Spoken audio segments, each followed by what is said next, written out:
the funniest part of this episode, you calling in a cow with your calf impression. When I played it, I got a few laughs in the room. Still, one of the best DIY animal husbandry hacks I've ever seen or heard. Did you earn real respect with the Welsh crew at that time, or just more pints? Look, the places where I went, they really appreciated that you got in and got stuck in and got things done, and you were willing to give it a go, and you were willing to ask questions and whatever. And so I got on really well with the people I worked with on those places, and learnt quite a bit, and did a whole lot of weird shit that they didn't sort of, I remember fixing up some stuff to a post knocker, and I said, "Where's your welder?" "Oh, I'll take it back to the engine." I said, "Where's your bloody welder?" "Why?" So I pulled the welder out and I had this thing done, and where'd you learn to do that? And I was like, at home, but they were really nice people, and they just had their particular ways, and watching the whole process, and it was just a fascinating time of life. A lot to observe, and met a lot of people from the process. It's true, though, that Kiwis arrive in places like the UK with a vast set of skills that maybe are just from our whole cultural thing of you have to do a little bit of everything. Yeah. Well, certainly from where I'd come from, it was, highly appreciated. And I never worked in the pub. I just drank there. Yeah. So let's talk about subtle observations and big realizations. You talked about grass growing like mad, right, on those cold, cloudy days. What was the first time your observation radar really started pinging on that something deeper was going on with soil and nature? Look, when you're getting on a tractor and you're having to put a coat on to keep warm, and the grass is still growing faster than you've seen it grow at home, there's something going on. Yeah. And I remember being on the top of this hill with a David Brown with his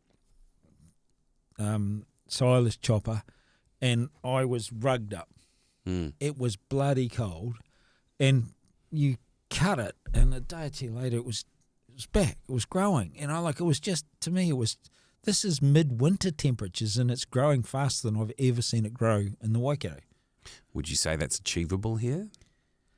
It's different, and what we have to get used to is like the same as what I see in the South Island now. It's like when you really understand that we are an electromagnetic dynamo, the Earth is, and it has the seasons, and they balance out. What people should understand is that our production can be better where we are here, and it can be much better, say at Invercargill or in Wales as well. But it's understanding the parameters of what causes it. See, like in what we've learned here is that I can get 0.25 of a volt running east-west with a couple of milliamps in our soils when it's functioning in springtime.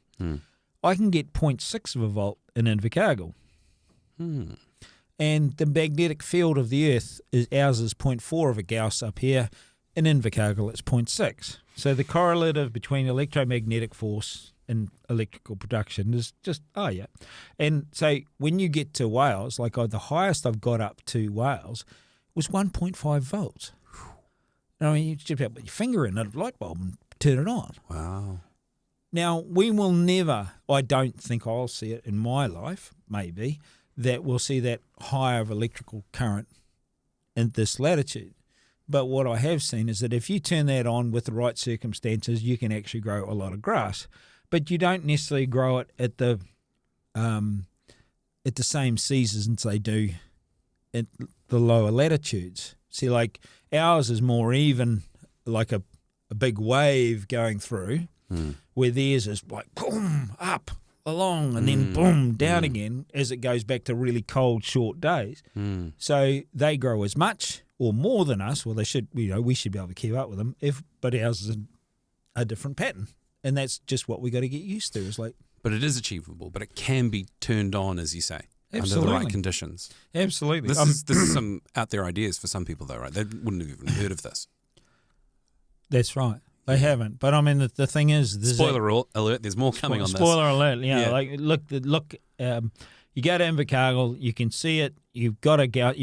Some of the phones have got Gauss meters on them now. They're 0.6 of a Gauss and you measure the electrical current, there's a lot of influence about the seasonality in that, and you can improve that vastly.